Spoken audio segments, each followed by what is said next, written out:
All right. Hello, everybody, and welcome back to Dallas Geek. As always, I'm Brad. That's Mike. We're Dallas Geek, and today we are joined by the wonderful, the fabulous Brianna Roberts. Hi. Hi. So, Brianna, how you doing today? I'm doing good. A little toasty in my shoebox booth over here, but doing great. Better than what last week was. The cold. Oh yeah, I think it's not too difficult to do better than last week. So yeah. Mike, you doing all right over there? You seem a little lonely with your pops today. Yeah, I don't know how you could think I'm lonely as I'm surrounded by inanimate objects that just constantly stare at me. It's not creepy at all. No, Stare, I'm good. judge, I'm good. yeah. Like, just much better than last week, which is the consensus for everybody. So, Always. But, guys, like we said, thank you so much for joining us. We absolutely appreciate it. If this is your first time joining us, here goes the mandatory shilling for the show.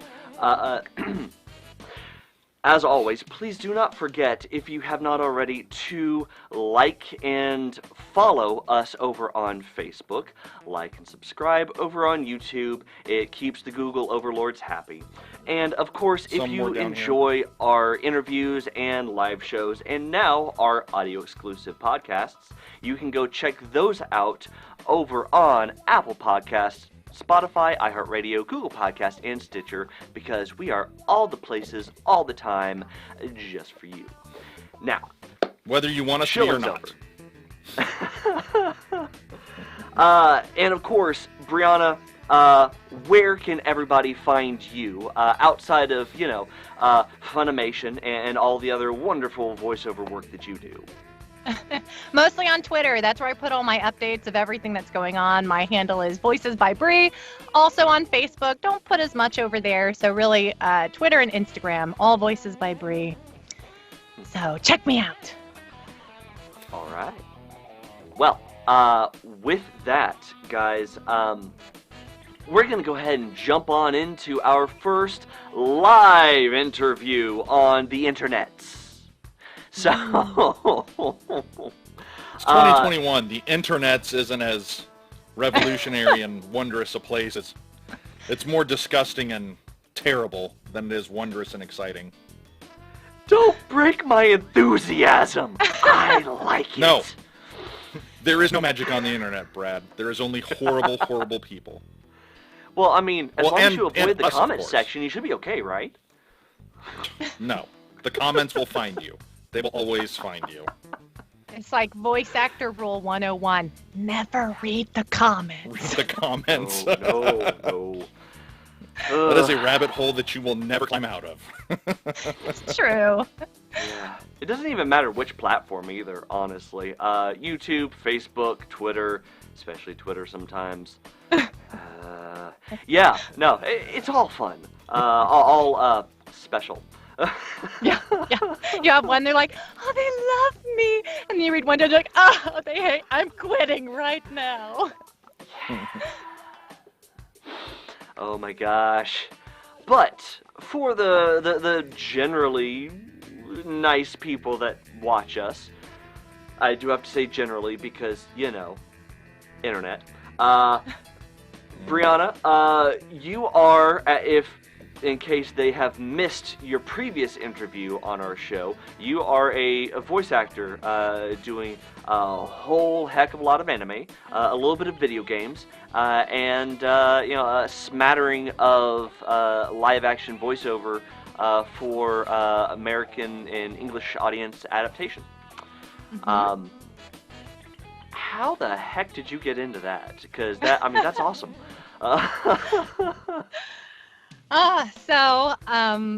I have been a stage actor and singer for eternity, and I actually went to school for film production and broadcast, And after I graduated college, I was working at a small studio, and we were working on an original animation project.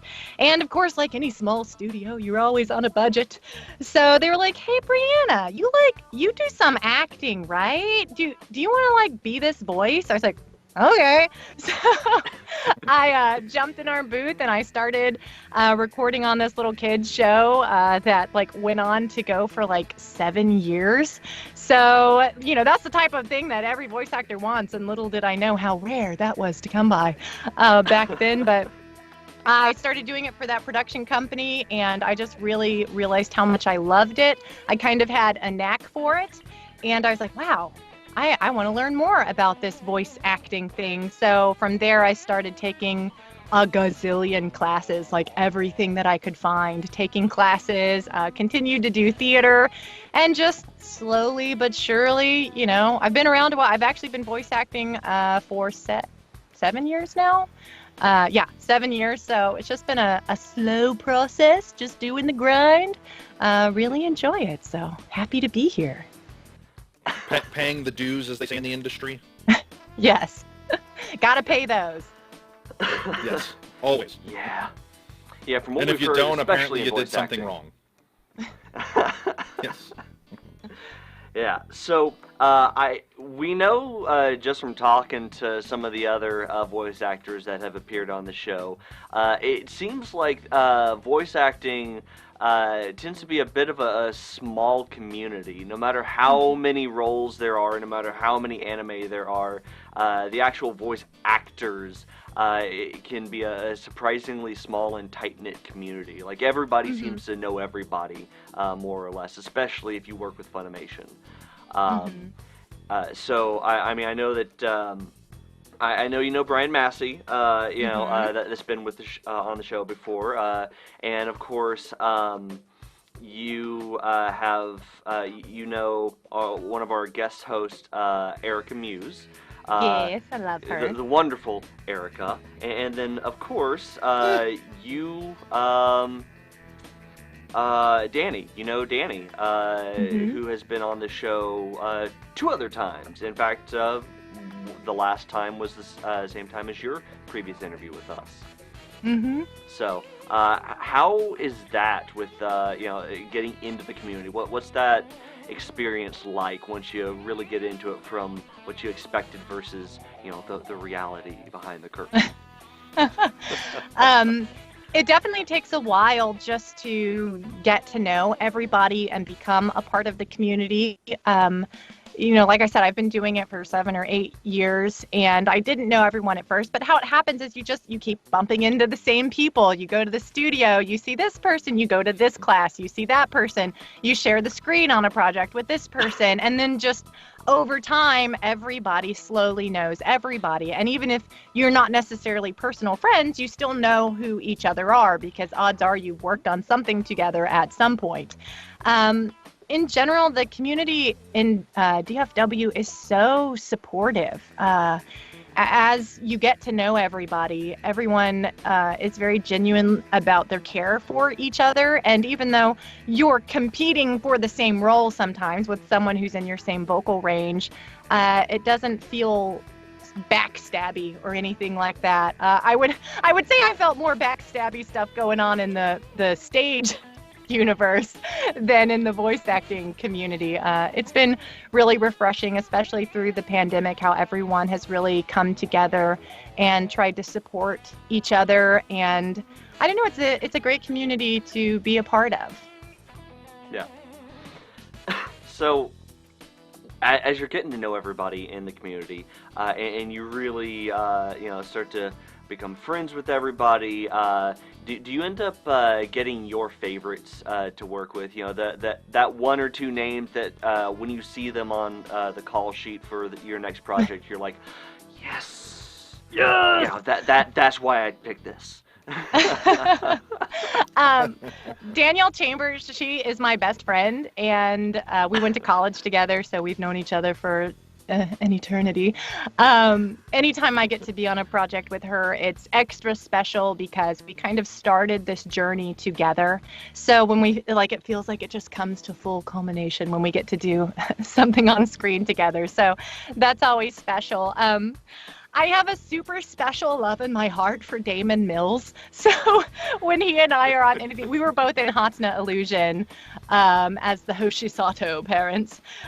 So anytime I see him in a project that I get to be on, that's always super exciting. So yeah, there's definitely those that you kind of build a relationship with, and you have people too that it's like you build a screen relationship with, but you might not have ever even met, but somehow you keep working together on projects. So that's always kind of fun. And you finally meet them in person. You're like, hey, we did all these things together. Hi. Very nice. So, I mean, yeah, you have been able to jump back and forth between quite a few shows and video games and everything. And of course, you know, the first video game it looks like you had the chance to be able to get in with was Smite, doing Crystal Gaze Medusa and Ragnarok Hera.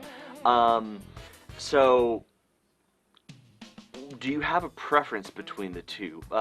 You know, animation versus video game. Is there a type of voice acting that is more fun for you? They're so different.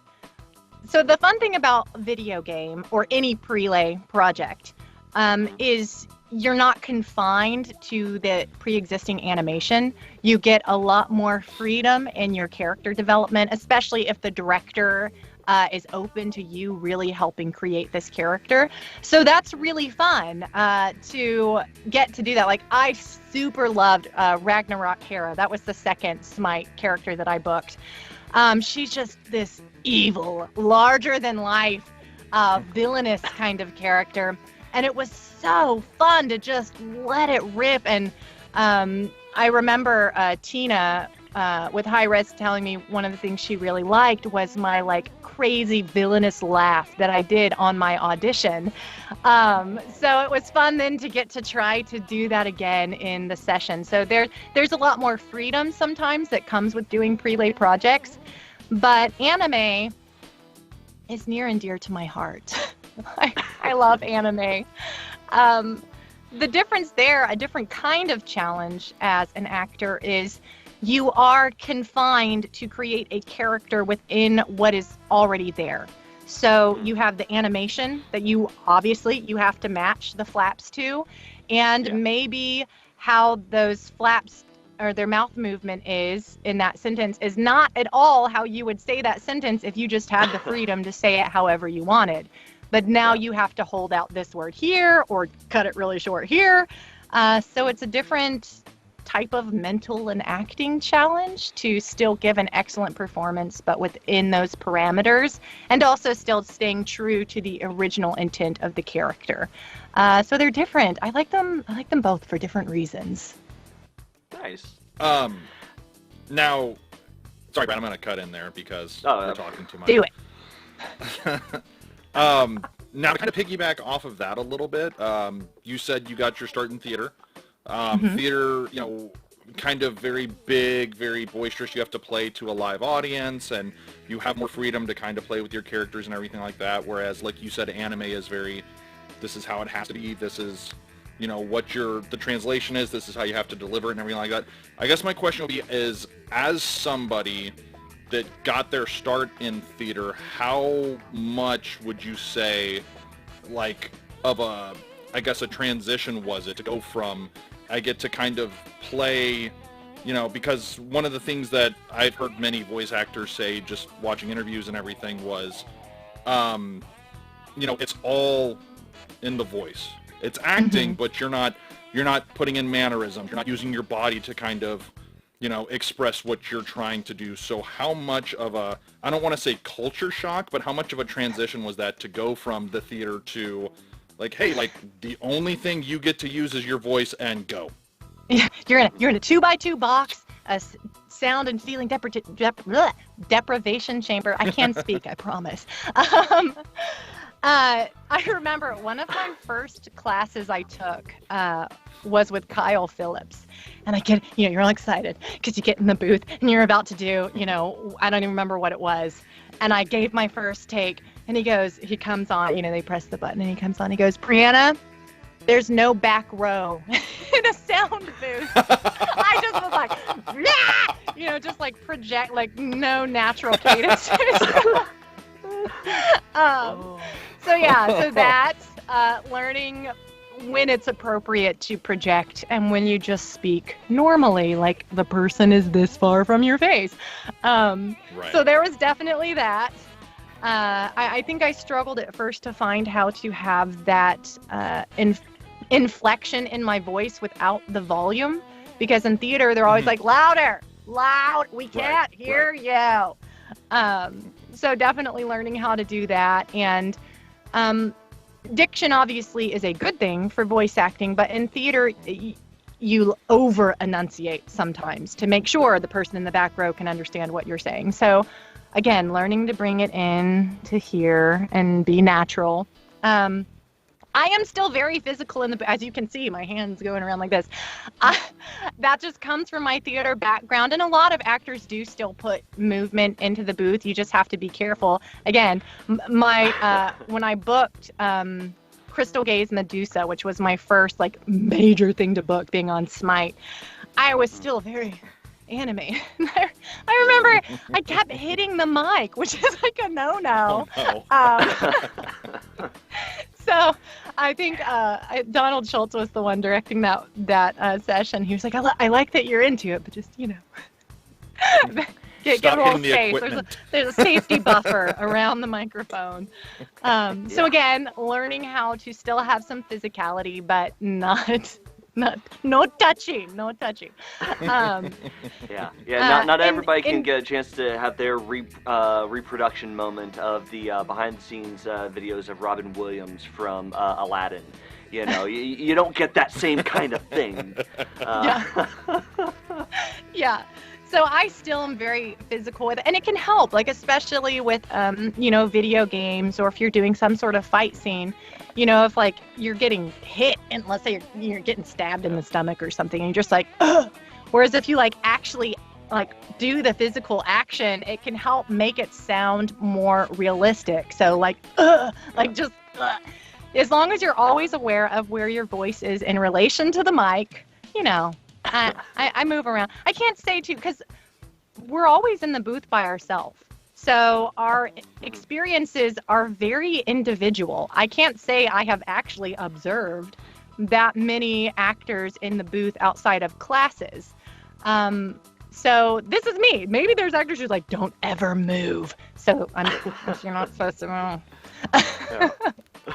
And then, sorry, to follow up on that, you actually kind of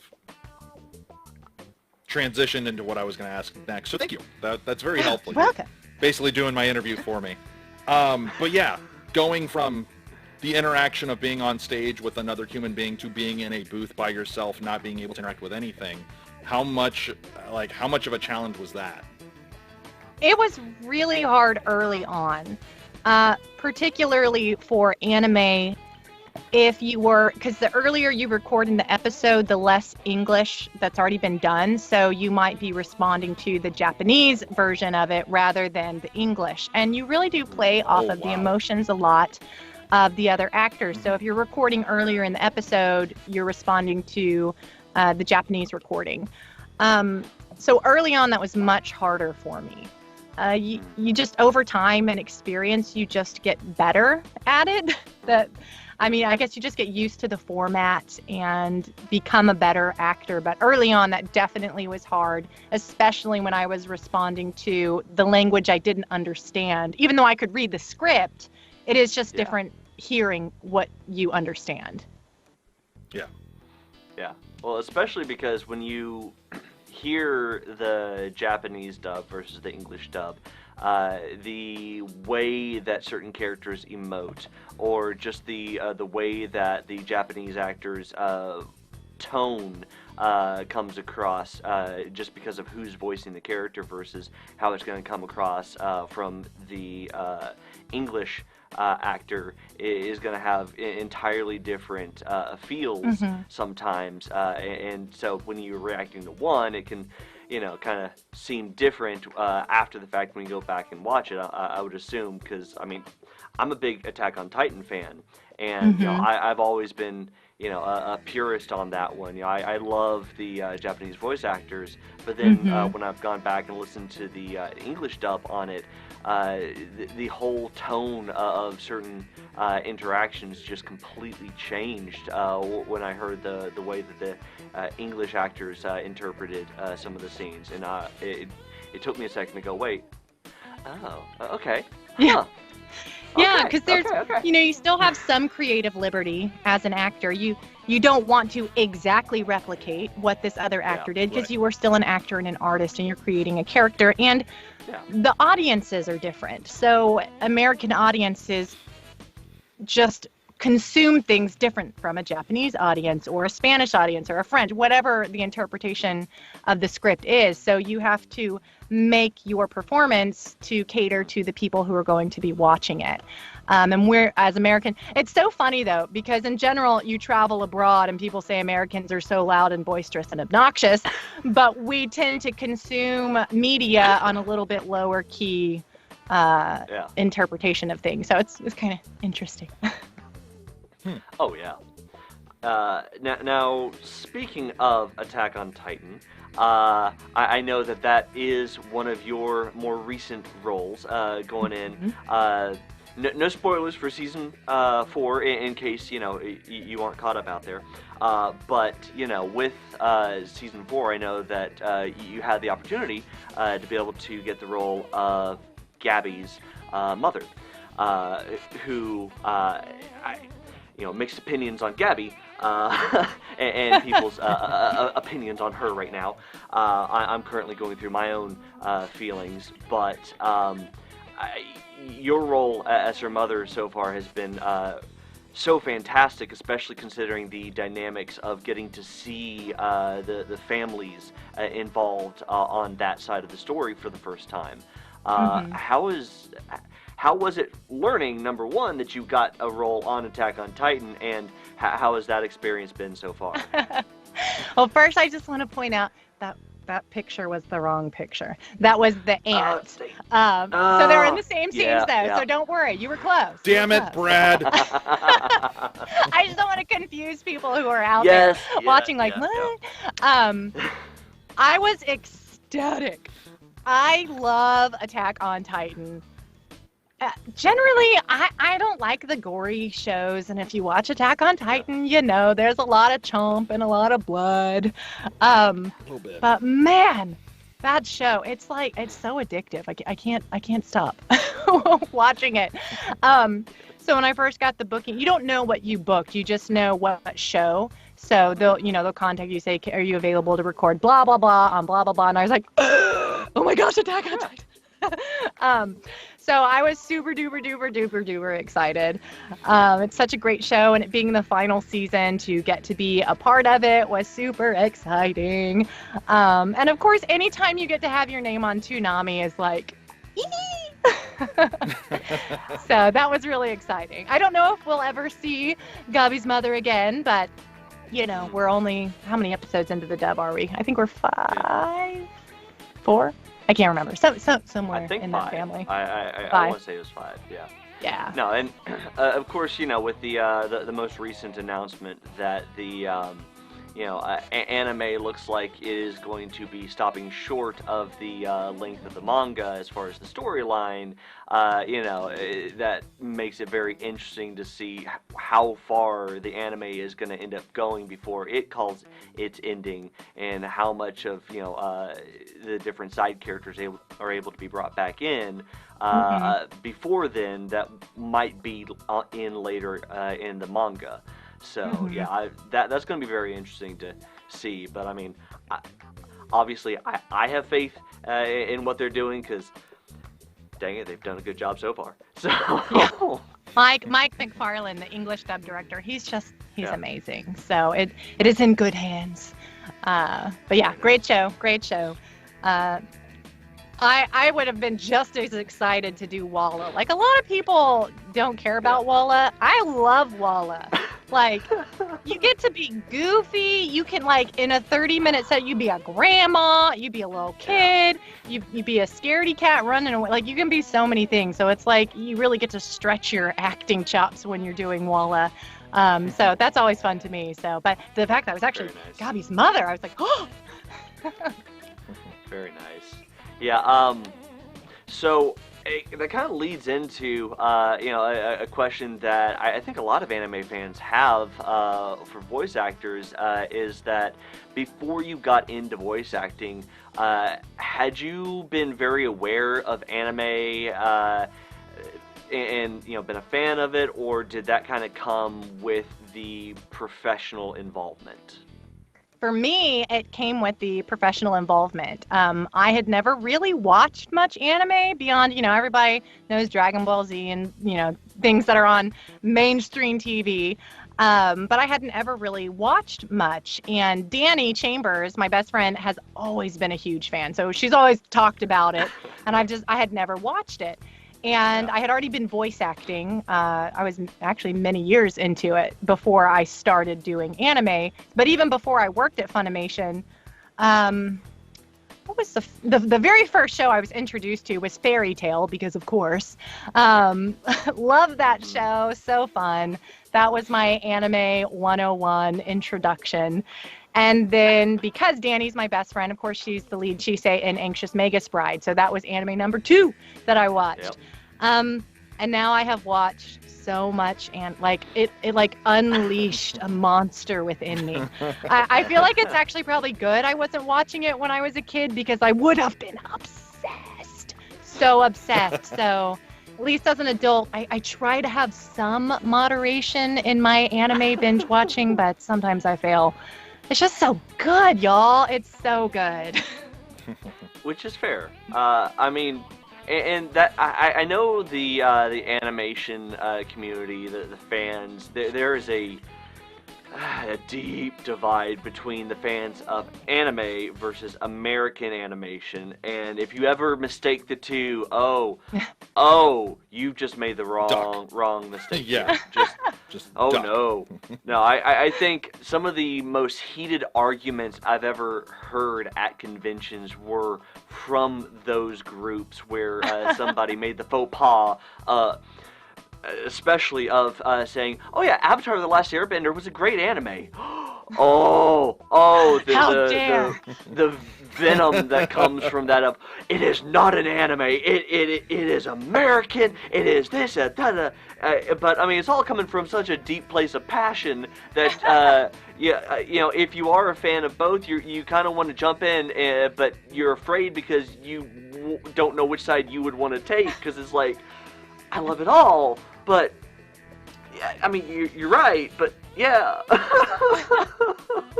Regardless of its classification, it's still a great show, Avatar. Yes. Yeah. Oh my gosh, yes. And I'm definitely of the camp that actually enjoyed Legend of Korra after Last Airbender. I don't get the hate. Like, I understand the different storytelling, but I thought it was fantastic too, but for many different reasons. But I haven't seen either, so I'm just gonna sit over here and look pretty. Wait! I thought you had seen Last Airbender. No. We need to fix that. Fail. Just okay. We're fixing that. If I have to have Kyla duct tape you to the couch and force you Clockwork Orange style to watch the whole thing, we're getting you to binge that. Very good. And you know she would. Question mark? You know she would. Without she can try. But yeah, so you said that your first voice acting role was a more American animation. Which show was that, by the way? The one that I did at the studio I worked at. Yeah. That was called Deep Blue Connects. It was a kids show, so that was original animation. They were short episodes. It went for like 6 or 7 years. I can't remember exactly the episode count, but they were short episodes. They were like 3 to 5 minute episodes, but it was a lot of fun. I got to work my kid voice, which surprisingly enough, I never get cast in kids. Even though that's how I got my start, I never get kid roles. So was that like an online show, or was that like a PBS kind of thing, or it wasn't on. Something bigger, I think they did their own streaming. I know they could get it on DVD. I don't know. I haven't looked into it in so long. But I know it was on DVD. So nice. There you go. Nice. So I'll interject again because Brad's talking too much.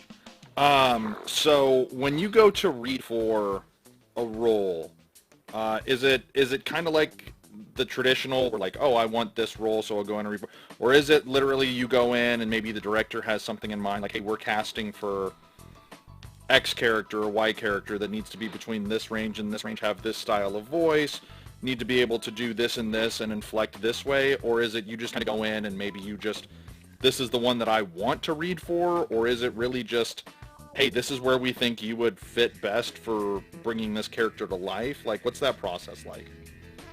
So every project is different. I'll speak specifically to Funimation since we're mostly talking about anime. Obviously, the days of going into the studio are, I think of the past, at least for right now.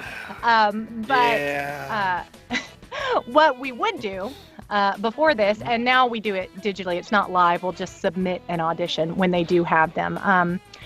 A lot of times it would be you would walk in for your audition, there's a book that has the show information, any notes from the director, and then it has all the different main roles. Because usually they'll cast all of the side roles off of the audition for the main ones, like they don't need to actually have an audition for every single character. And then usually they'll say pick your 3 that you want to audition for. So you'll read the character information, you'll come up with your interpretation, then you'll go into the booth and do your live audition with the director. They may give you some more context than what was in the audition book, but they might just say, okay, go for it. Just depends on the director and what extra information they want to give you, or if they have time to redirect you. If you give a read and they're like, okay, try it this way. So it just, it varies on the director. And obviously now with not doing live auditions, you don't get any feedback, so they don't redirect you. You just have to give your best shot and send it off into the interwebs and cross your fingers. So yeah. I guess when you would do a live one, so you're not, so when you say you go into the booth, you're just working with the directors, like, you're not being read any lines back to you, you're not being, like, so you are literally just delivering your lines how you think it goes, and then that's it. Mm-hmm. Yeah, it'll just have generally, however many lines they give you, and you're not even getting the Japanese version or anything to play off of. You're just doing it like a cold read, basically. That sounds super challenging. It can be, because sometimes your interpretation is, you'll then later see the final product, and you're like, I was way off. But sometimes, because again, within Funimation, because it is a roster of actors, the directors are familiar with what you can do.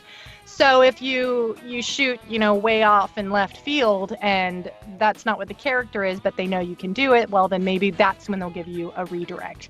But a lot of times with Funimation, they don't do auditions. It's just the dub. It's such a fast turnaround on doing simuldubs that there's not always time for them to do auditions. So a lot of times the directors just cast based on the roster. Everybody has their demos on the roster, and of course they have, I'm sure they save auditions from previous stuff, and they can, pull to know what you can do and stuff. So it's a very fast-paced environment. Interesting. Very interesting.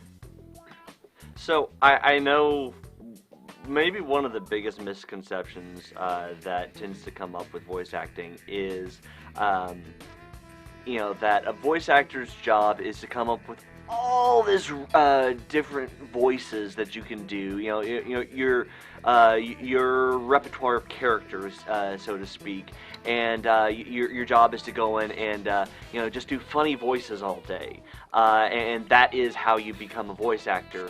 But I know that is maybe the furthest thing from the truth for a lot of it.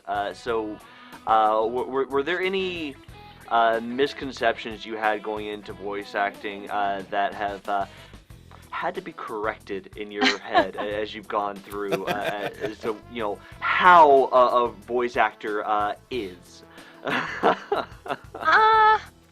I don't know, because I already had the background of working as a stage actor. So I already had that foundation.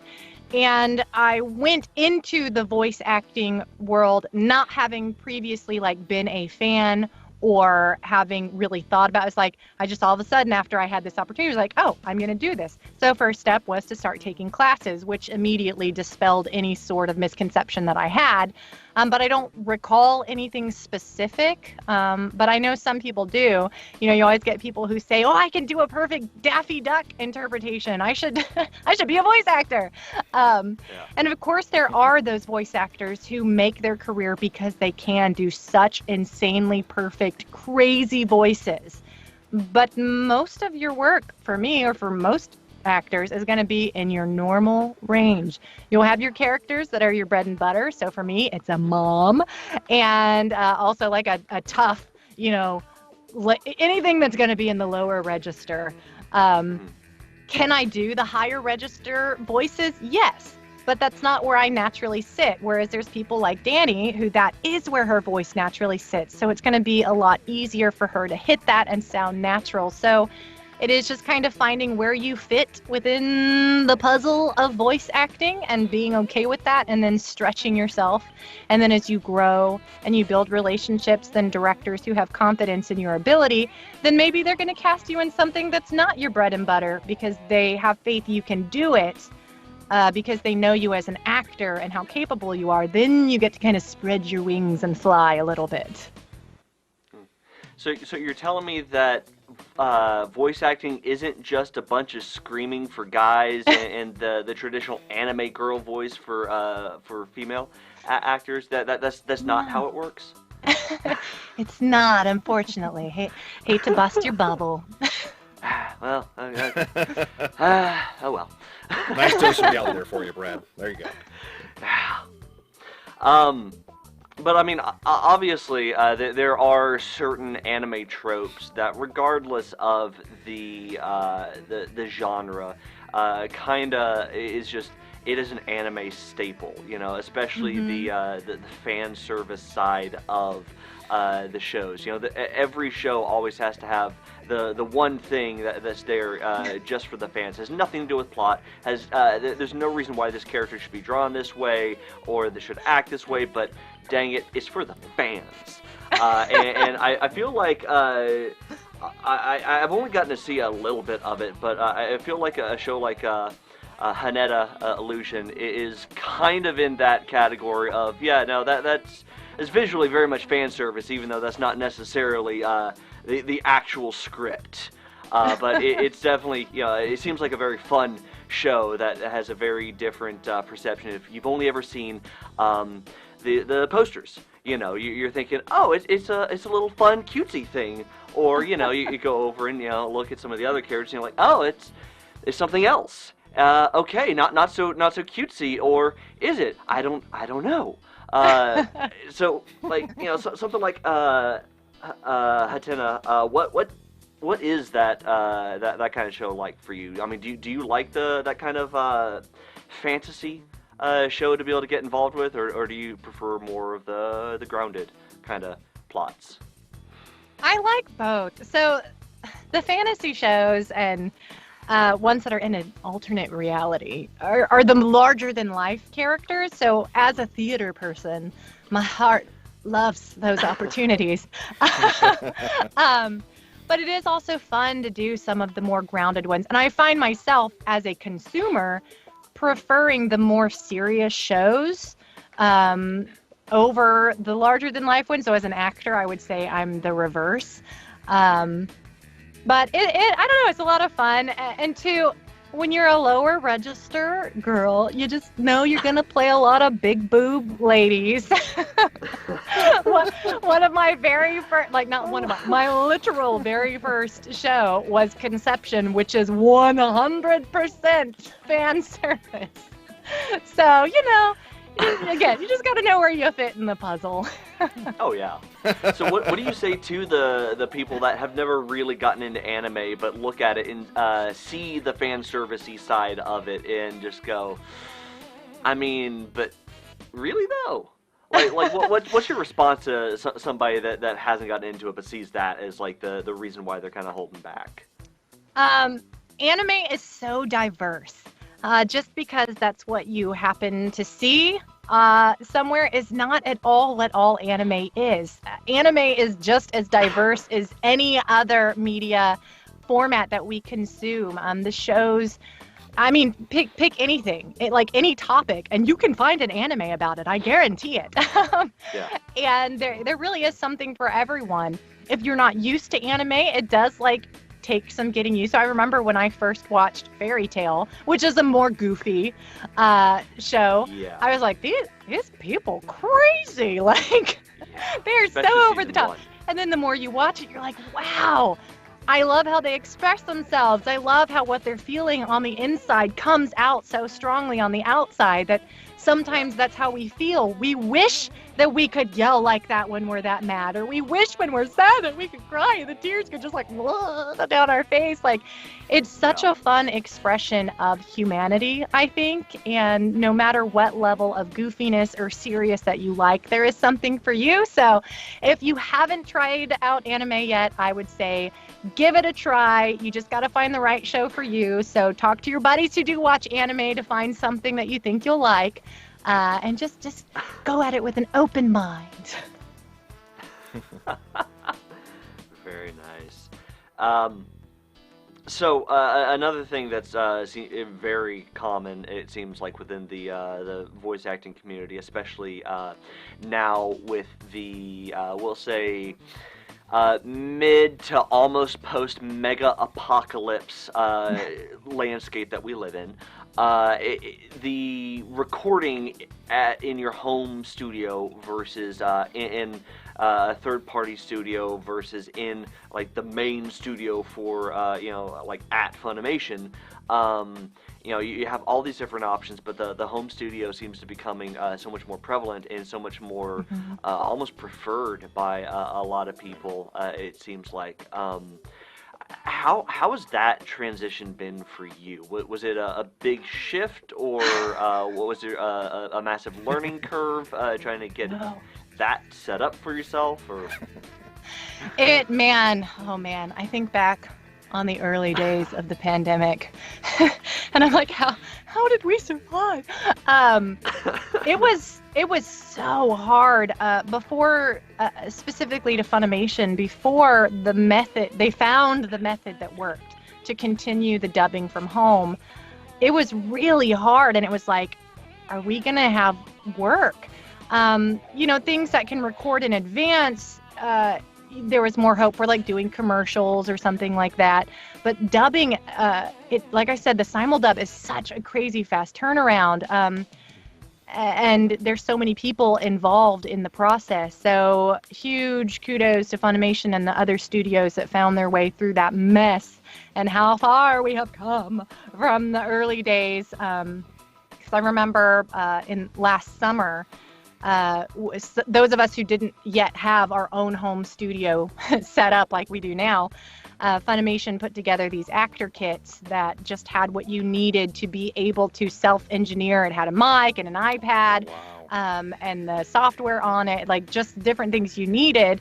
And at that point, we didn't have Source Connect or anything like that for the engineers. So they're literally watching you're sharing your screen, and they're watching to make sure you're not just totally screwing everything up. And for me, it was so hard because it's two different parts of your brain, doing the acting and doing the engineering. And obviously, most actors aren't trained to do engineering. I at least had some background in the sense that I went to school for film and broadcast. So I was familiar with nonlinear editing and things like that. But even that for me was hard because you'd give a take and now you've got to shift your brain, and now you've got to come and technically you're doing this on your screen and you're trying to make sure the flaps match. And It was so stressful. We've come a long way since then. So were you? Sorry, I didn't mean to interrupt, but like it sounds like y'all were almost doing like the directing. The director was on the like, call, so the director still had the last say. Okay. They were telling you what you were doing, but they couldn't see your screen. So where they were having to rely on you as the actor was to make sure your flaps, what you were saying, matched with the flaps. So I know some fans have complained because the flap sync didn't quite look perfect during that time, but that's because it was going through so many processes. You had lag, because we're doing calls like Zoom or whatnot, and there's internet lag and stuff. So things weren't as sharp and perfect as when we were in the booth. But now the engineers are actually engineering now. We all do Source Connect or something similar to that. Where they're actually engineering, we're plugged in, and it's much better now. But we survived, we made it, and we're still working through the pandemic, so yay. So that actually brings up kind of an interesting thing I hadn't really thought of before was, normally when you think of the home studio setup, your mind tends to go to the traditional YouTuber home studio of, it's all you record it in your home studio, you take care of all the adjustments in the home studio, you're doing you, and then you send in your recording to someplace else, but that's going to be taking it in, doing their magic with it, come back to you, ask for adjustments. But it sounds like there's actually like a live interaction during the recording session still, just now all digital. So is that actually through like Zoom calls, or is there like a more involved process, like the recording happening locally, call happening to monitor you, and then you still send the recording, or how does that actually work? Yeah, when you're on the call, you're on a call with the director and the engineer, and of course you, sometimes a producer, someone else might be on, but you're sending it through straight to the engineer. I use Source Connect. I'm sure there's other things that are used.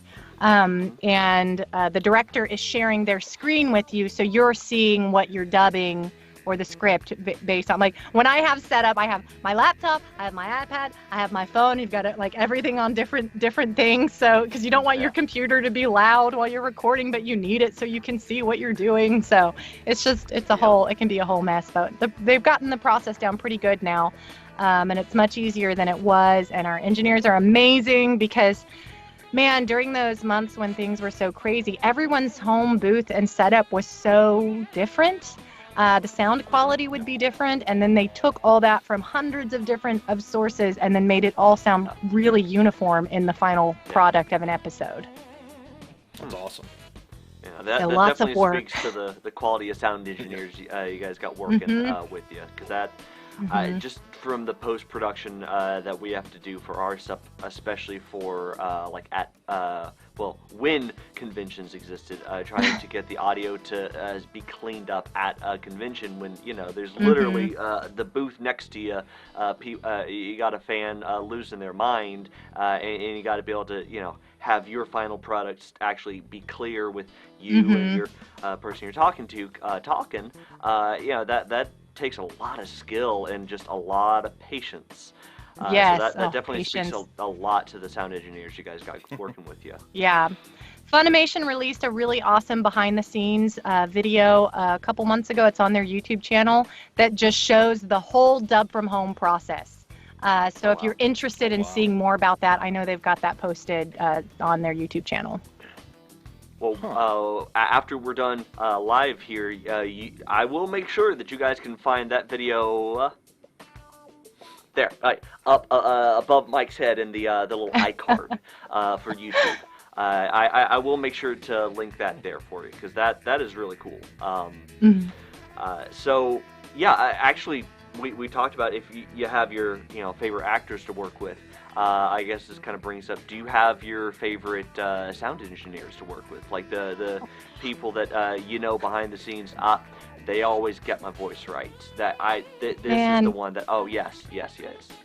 They're all wonderful. I seriously haven't ever run across an engineer that with Funimation that wasn't just awesome. Obviously, to be working there, they know what they're doing. They're good at what they do. and everyone is just so nice. That's one thing to say about the Funimation organization in general, is they have created a culture of just openness and acceptance and kindness. So I would say everyone who works there lives out that culture that they've created. So I really like them all. Like I wouldn't like put one above the other. They're all just great, and they're all different. Just like directors are different and have their different personalities. Yeah. Same thing for the engineers. Nice. Is there a director that you prefer working with? Like, is there a director that you really feel like gets you and really brings out the best in, like, you trying to find the voice for a character? Again, they're all so different. They each have their own methods. I've really enjoyed working with Clifford Chapin. He's a lot of fun. He really lets actors follow their intuition, but also gives really good direction. Caitlin Glass is a lot of fun too. They're all. If I like literally sat down and thought about each director, I could tell you something I like different about all of them. And again, when you're talking about getting to a level of being a director at Funimation, you are good at what you do. You are good at being a director. You are good at working with people. So they wouldn't be there if they weren't. And because of that, it's hard to ever say one of them is better than the other. They're all just different. Gotcha. Very diplomatic. Yeah, sure. Don't play favorites. We got you. We got you. Yeah. So now, just let me interrupt you, Brad. Stop talking for a second. So, walk us through. So before apocalypse, end of the world, whatever we want to call it, what is like a normal day like when you're in the studio? Like, I mean, because, you know, movie actors and everything like that, you know, TV actors, they hear stories like, you know, you're shooting multiple scenes over and over, and you know, you've got to go on. So like, but you're filming generally like an episode or, you know, certain scenes, and like, how much voice acting work or voice, I guess, recording are you doing in a given day? Like, are you just on one episode at a time, or are you recording for like several episodes ahead, or like, what is that process like? So for the simuldubs, you usually are never recording for more than the current episode, because it's all such a fast turnaround, and generally they don't even have the assets from the Japanese company yet to be recording the next. Maybe they might be one episode ahead of what's out currently. But when you go into Funimation to record, it just depends, you know, what different shows you're cast on. If you're coming in for your character appears for a line and you're going to be in there for 15 minutes, well, Funimation wants to use you to the best of your ability, and you get paid by the hour, so they're going to stick you in a Wallace session or something. So it just depends what shows you're currently on. It changes from season to season. You know, I've had seasons where I didn't work at all, and then you have seasons where you're going in twice a week. You know, other actors are going to be, it's going to be almost more like a full-time gig for them. So it really changes from season to season on how much work you are doing. And then, are you ever recording multiple shows at a time? You will in the same day. So they'll try to schedule you. You know, it's a balancing act. But if the talent coordinator can get you to record for, you're on Attack on Titan, okay, and now you're on Fire Force, and you're also on this show, and you appear in all these episodes, well, we're going to try to make it all work in the same day within the same however many hour time frame. So they really try to pack it together so you're not making multiple trips, or you're not sitting for hours waiting for your next session. So they're pretty good about keeping you scheduled. So what's the most number of characters you've had to cram into one day? I heard two questions. Okay. Go ahead, Brad. Go ahead, Brad. What's the most number of characters you've had to cram into one day? I don't know. It's hard. It's hard to think about it. It's now that we do it from home. You don't necessarily do like that. You don't stack your sessions like you used to when you actually went to the studio. So you might log on and just do a 15-minute session. When we were physically going to the studio, oh gosh, I don't know. I can't say I've ever counted several in a day. I don't know. Do you find that to be a challenge, jumping from show to show, with shows having such a different tone sometimes, and, you know, lines being delivered to, obviously differently, and playing the different characters? Like, do you find that like, okay, so we just recorded for this, take like a 5-minute, now we're jumping into this? Like, is that a hard transition, or is that like once you've done it for so long, you're like, all right, cake? I do think it comes with experience. So much of being a dubbing and anime voice actor is you have to be able to get in the moment like this. You have to create a real and meaningful moment, having never read the script before right now. Like, okay, read your line and we're going to preview in Japanese and 1, 2, 3, go. So you do just get better at creating moments that are meaningful and real at the drop of a hat. Where it can be more difficult is, say, you came from a session from a show or a scene that was much like more heart-wrenching or emotional, and then you jump over to something goofy. Like, sometimes you gotta like switch your brain to get yourself in a different mindset. But for the most part, it's not too difficult, I would say. Gotcha. But maybe that's just me. Maybe I'm doing something wrong. Maybe I'm not in the headspace. No, I don't know. Or maybe you're doing something right. Maybe. We'll say that. Yes. Nice. Very nice. Oh, man. So, I mean, I guess the big question that I've been very curious about for the people that do animation, and like anime or American animation and video games. When it comes to your dream role, the big long-term AAA game voice acting role versus the series regular that is going to go on for 10 seasons. In your mind, what is that perfect project? I mean, if we're like reaching for the stars here, I would love to be a villain in a Disney or Pixar movie. I mean, if we're going all the way out, like, come on, that would be like the dream. Okay. Nice.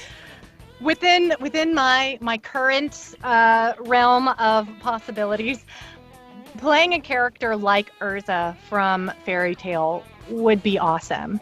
To just play this really tough and brave woman that's in a show that goes for eternity. That would be awesome. Talk about job security. So I would love to play a character like that. Or I really love villains.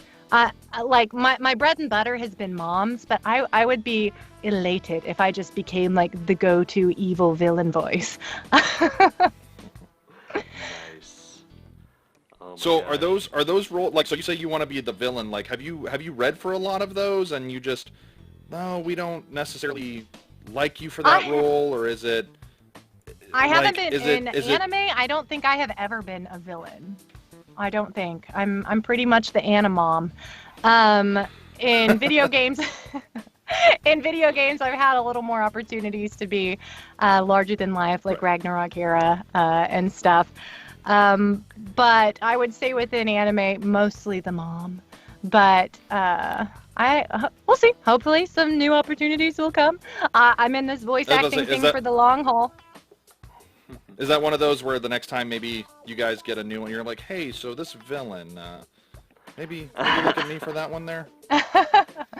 I never ask directors for opportunities, so I would never do like a wink and a nudge.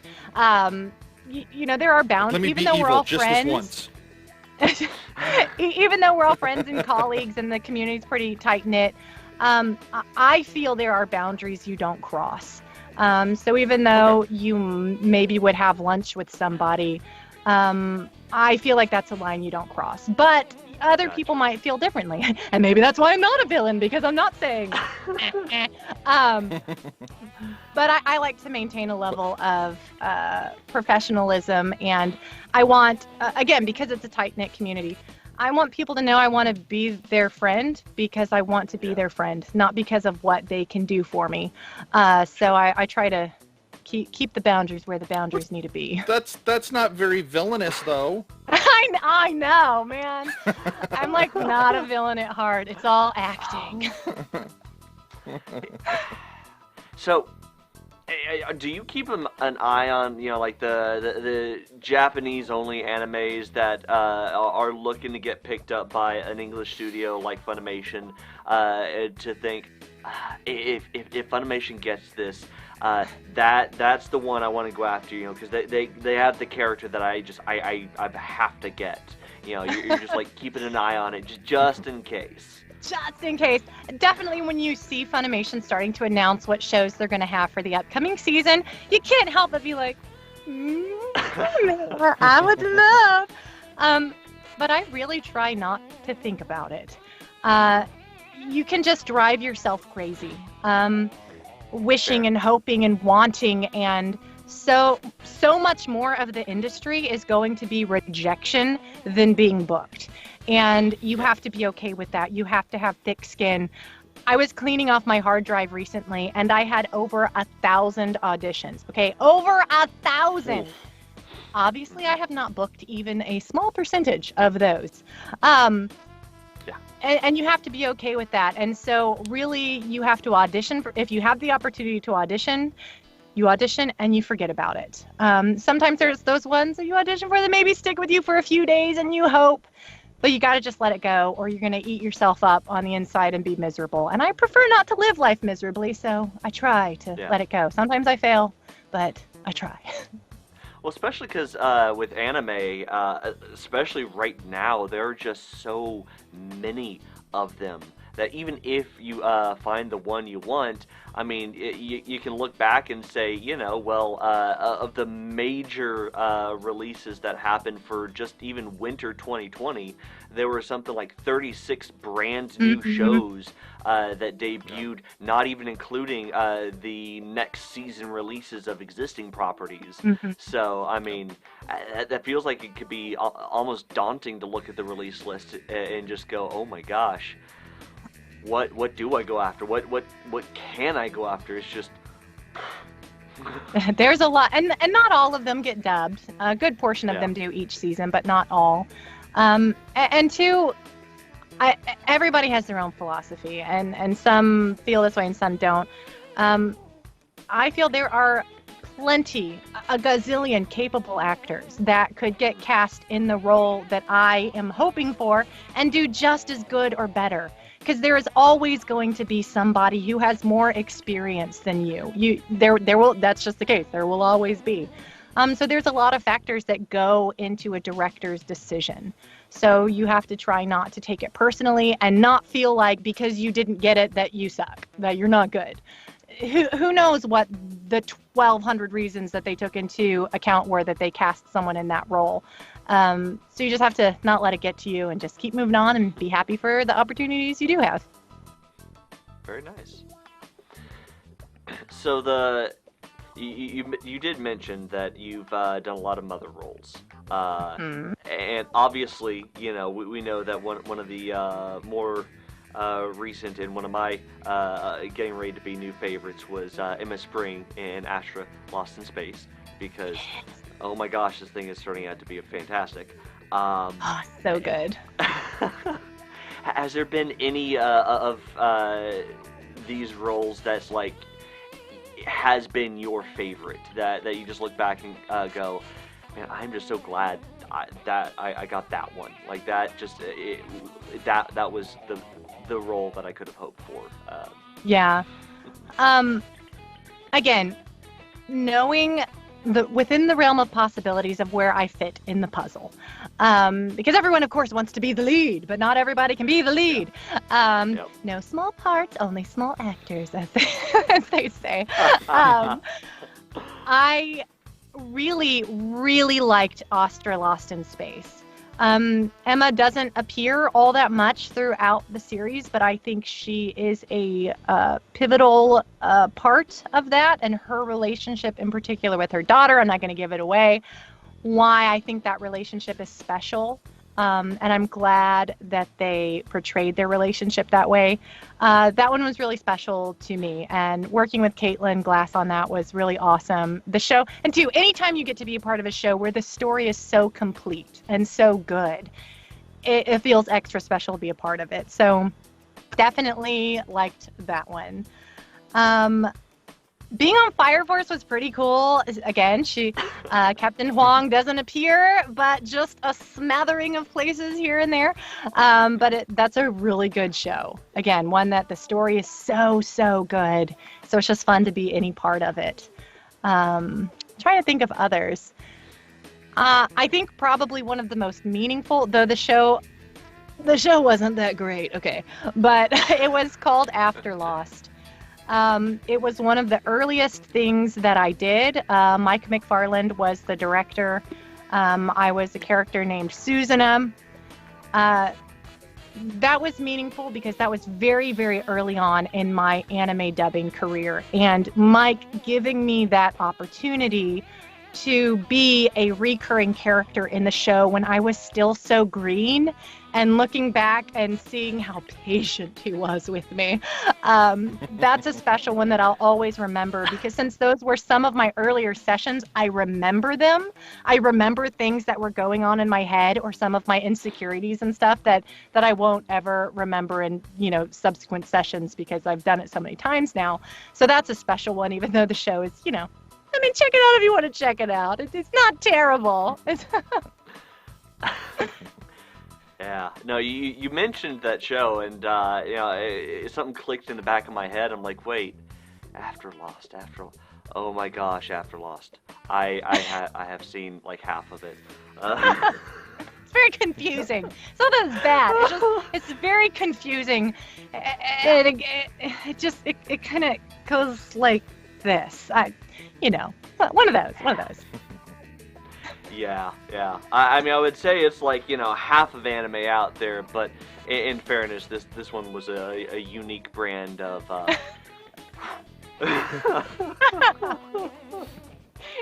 Because sometimes you're like, wait, did I miss something? And you're like, no, I didn't actually miss anything. It just, went over here. Oh yeah. So.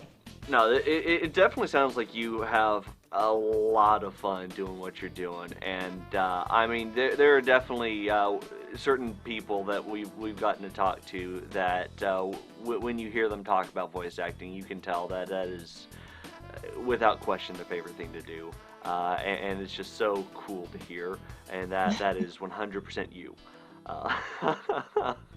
I think that's why we do it, why so many people are in the pursuit of anything creative that feeds their soul. That's why. It makes us happy. And that's why it's worth it, even though you face so much more rejection than acceptance. And then even when you do get an opportunity to portray something or someone awesome, sometimes you get shredded by fans, and then sometimes people love it, and there's just no pleasing everyone. So you have to do what makes you happy and do it for you. And again, I always talk about you gotta know where you fit in the puzzle and be okay with it. Very nice. So, okay, controversial question that I think every entertainment fan has asked themselves at one point or another.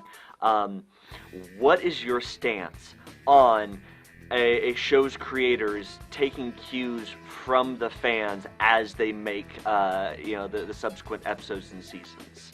Letting the fans influence the certain aspects or even certain directions of the show.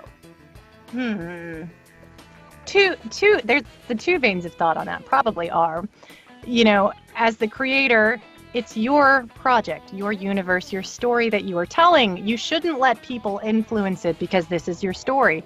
Then there's the other vein of thinking but this is for them. It's for the consumer, and you want them to be happy. You want them to consume. I think there can be a balance in it. I think if you have a story you want to tell, stick to your guns and tell the story. I think you get a lot more clarity in your story structure, and the end product might be something that holds up over time better. But I think some shows call for it too. Throw in some, okay, like I'm not gonna give it away. I don't want to do spoilers, but like The Mandalorian. Okay, there's that thing that we all know about that was thrown in that was totally for the fans. I am one of them. I am so happy that they did it. So that was. So there's a place. Yeah. Do you feel differently, Mike? Yeah. No, that was I was more so like I'm sitting there watching it, and I was somehow able to avoid spoilers and watch it that night, and I'm like, as I'm watching it, I'm like, they're not about to do what I think they're about to do.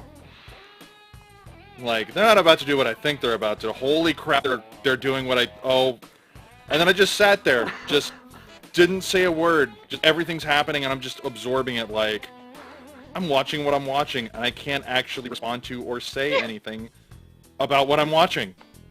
Like, this is... Huh. My little Star Wars fan heart service. Was so happy. So, definitely fan service, but amazing fan service. Yes. Oh, yeah. Yes. So there is a place for it, I believe. Just At least like when I'm the one getting what I want. Yes, well, like, for me, it was kind of like the end of Avengers Endgame, too. Like, complete fan service, worth it.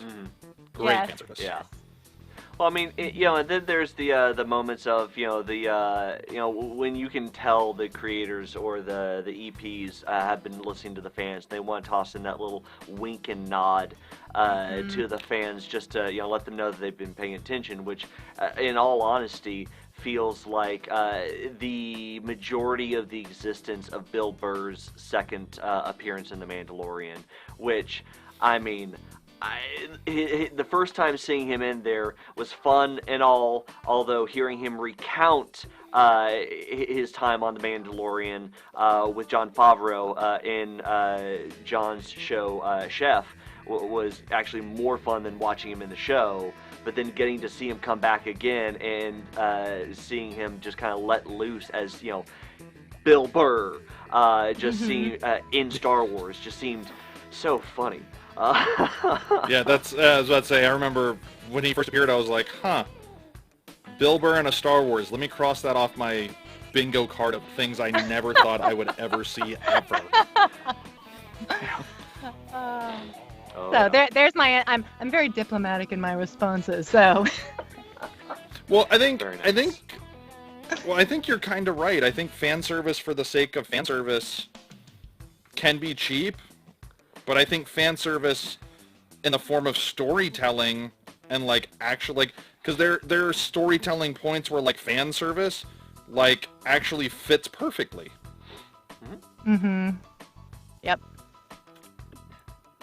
Yeah, well, going back to something that we mentioned towards the beginning of this show, the Avatar Legend of Korra, once it got pulled off of Nickelodeon proper and was put online, halfway through, I think it was season 3, the creators and writers had a chance to be able to have a little bit more leeway with it and have a little bit more fun with it, and they started tossing in more bits and pieces that were nods to the fans or acknowledgments that they've been paying attention to some of the fan theories that have been going around online.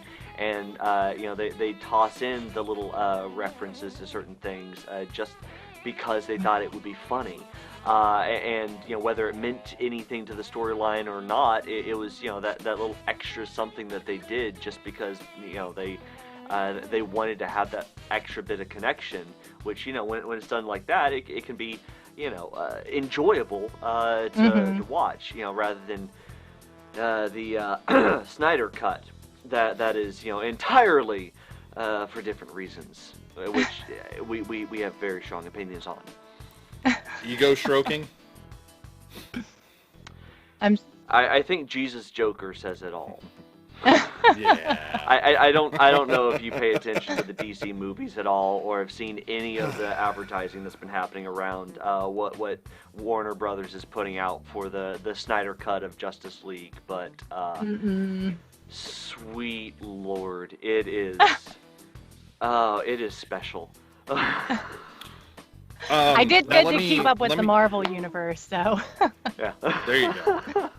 Now let me kind of follow up on that a little bit. So when you approach a project, and it's something that you know of ahead of time, do you go into it as a fan, or do you go into it as strictly like, hey, this is work oriented, and I have to kind of separate that from, or do you, I guess, like fangirl and like, oh my god, I can't believe I get to do this?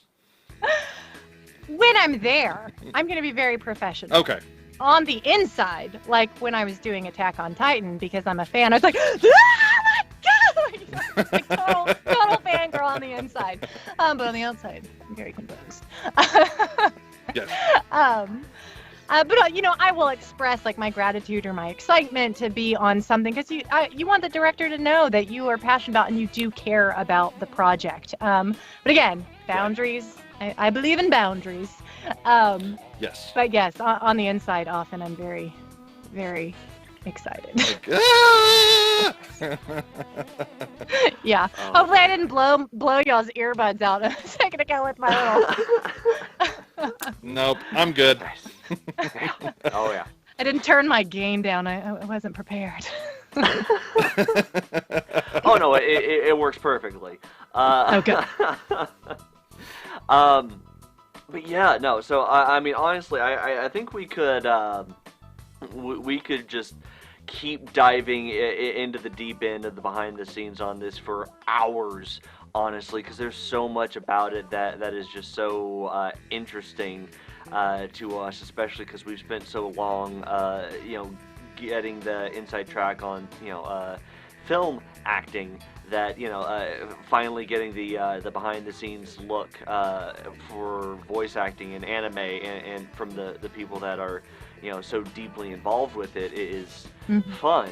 But we don't want to we don't want to bore the audience too much with the monotony of the simuldub process versus the pre-recorded versus the show that's finally getting adapted after 10 years of obscurity or whatever. But I will say it is so much fun getting to talk to you, Brianna. This is fantastic. I am so glad we got to bring you on here. Thank you. Thank you guys for having me. I always feel like I like put my foot in my mouth when I'm doing these, like Brianna no filter. No. It's like as soon as I start talking to people, I forget that there's like this thing that sometimes you don't say. But thank you guys. Thank you. I've had a lot of fun. Thank you for giving two nerds like us the time to geek out a little bit. Oh yeah, anytime. I'm right there with you. Thank you. Yeah, any chance we can find, any excuse we can find to bring it back on just for kicks, we'll definitely be sure to reach out to you again because reasons. But good ones. I'm sure we can figure out. Well, we always have good reasons to bring on the different guests we have. We've never just made up a random excuse because it feels like a good enough reason, just sure, we'll come up with a creative title for it. Right. Definitely never happened before. But never. Yeah. So just to go back to the shilling that we did at the beginning, if the fans missed it at the beginning of the show, where can they find you online, your work, your social media, all the stuff? All the stuff. Okay. Voices by Brie is my handle on everything, on Twitter, Instagram, and Facebook, and it's also my website, voicesbybrie.com. Super easy peasy to find me. I don't know how I was able to get all of those on all the platforms, but it happened somehow miraculously. So that's where you can find my announcements for my shenanigans. I also post a lot of pictures of my dog, in case you're curious. Her name is Esri. She's the cutest dog in the world. I can confirm that. She is awesome. Are you on Vine? Do you still do things for the Vine?